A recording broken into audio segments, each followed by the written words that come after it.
Mga master, good morning. Ayan mga aircraft natin ngayon. Ayan pa, apat yan sila eh. So iti-check natin yan sila mga master. Yan ang trabaho ko rito every morning. Check natin sila. So mga kasama ko nag-timpla mga kape.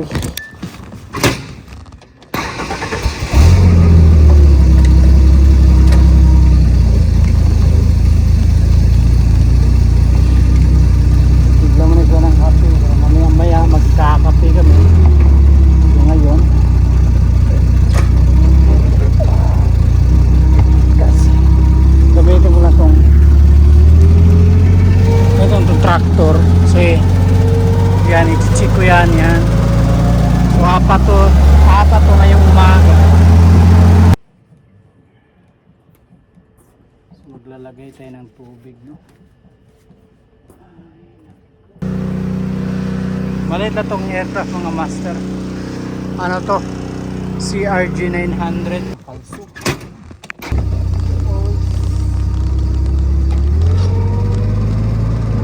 Paano rito sa harap, no?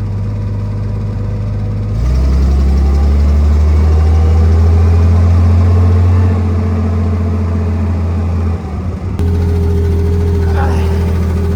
Make sure naka-neutral and naka-handbrake.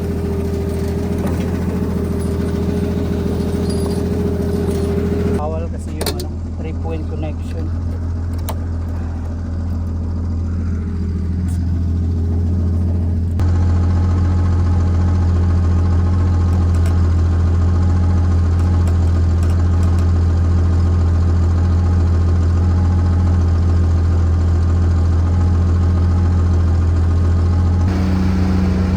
So yan na yan, nakakonect na yan.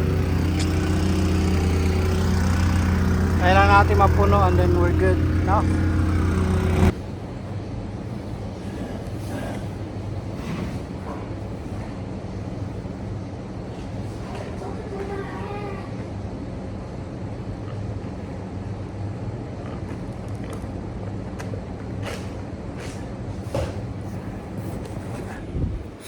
Break time.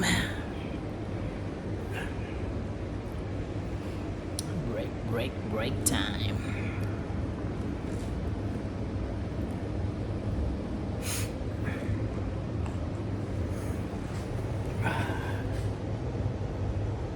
So mga master, pauwi na tayo. Natapos sa trabaho 1:30 ng hapon. Medyo delay yung aeroplano ng isang oras kaya 2:30 na ngayon. Sulit, kapagod.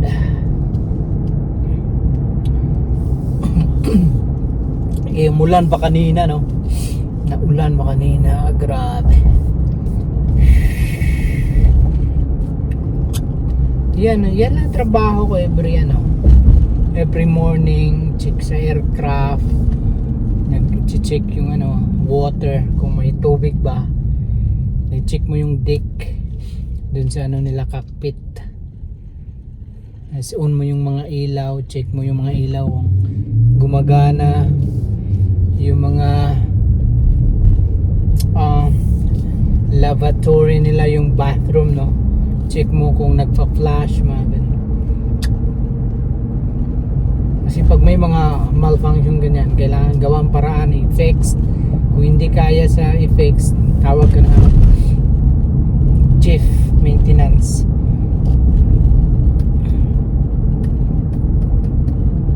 Kaya okay naman.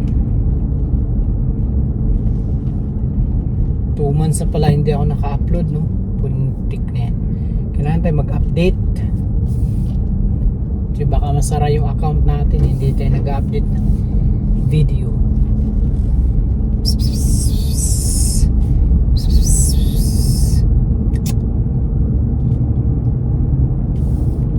been a long time without you, my friend.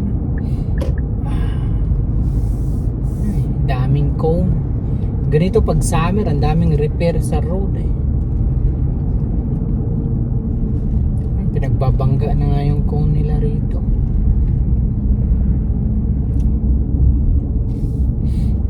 Naku. Aromatic.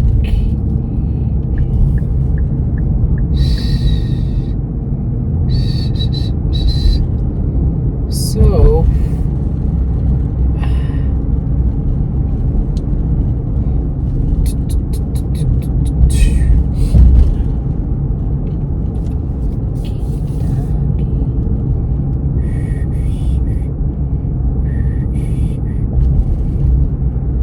what's wrong with the world? Exit. Exit.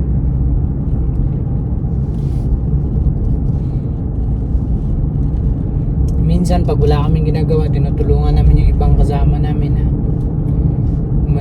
mag-assist sa passenger, ganun.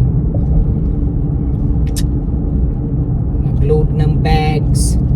Ba't bihira lang kasi may assign talaga kami na trabaho. Wala kaming nagawa para naman nakakatulong ka sa operation. Alright, uwi na tayo, and then pahinga, tulog. Kasi medyo medyo pagod talaga, nakakapagod. Kasi ilang eroplano ba yung umaga ka ng umaga is 4, di ba?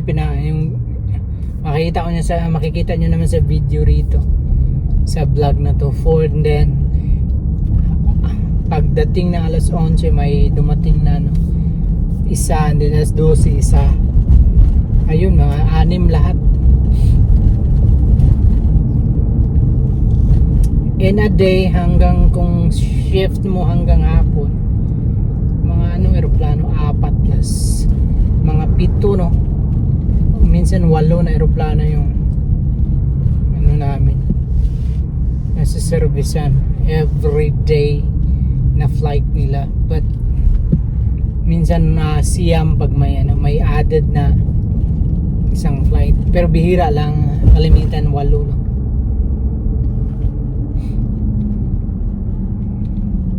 Ang ganda rito sa US, mga master, kasi pag pag legal ka na maka-apply ng trabaho, kahit anong trabaho, hindi nila i-underestimate yung kakayanan mo kahit saan ka pa galing. Hindi kagaya sa atin ba na kung wala kang kapit, hindi ka rin degree holder, hard to find a job na gusto mo.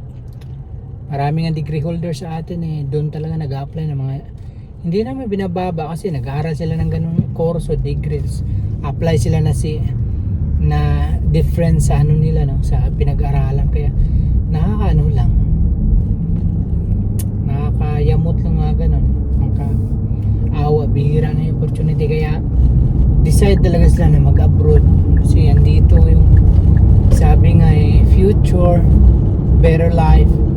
Not a better life, but kasi magtatrabaho ka rin naman, pero yung kaginawaan sa pamilya mo ba, na makakaipon ka kahit papaano, kahit may utang ka, at least maganda trabaho, hindi kagaya sa atin.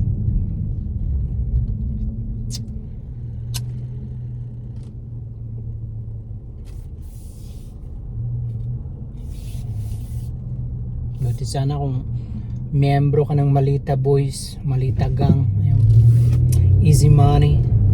Dito paghihirapan mo bawat dolyar as iniisip ng kapwa natin, ang dami mo ng pera dito sa America or Canada, hindi nila alam yung sakripisyo na mo na face every day sa trabaho, paano makisama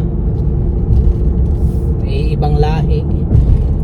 Kahit nga citizen ka rito, hindi mo pa rin minsan, kailangan mo pa rin mag-adjust talaga. Kasi hindi maiwasan talaga yung mga ganun diskriminasyon sa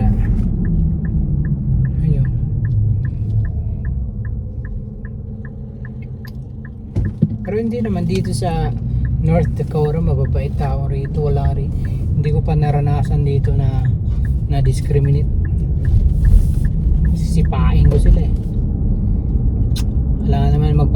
apa-api ka.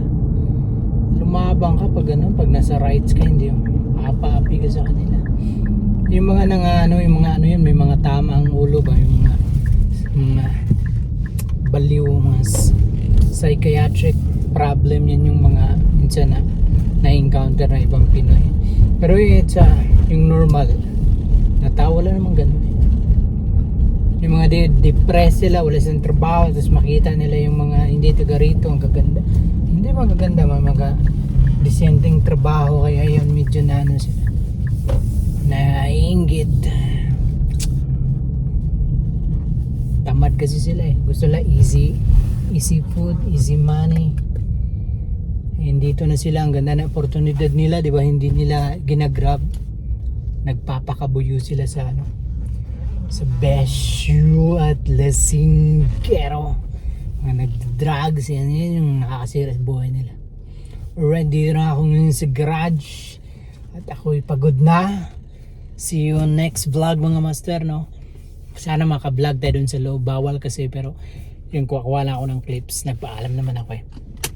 Alright, Master Kicks out, baby.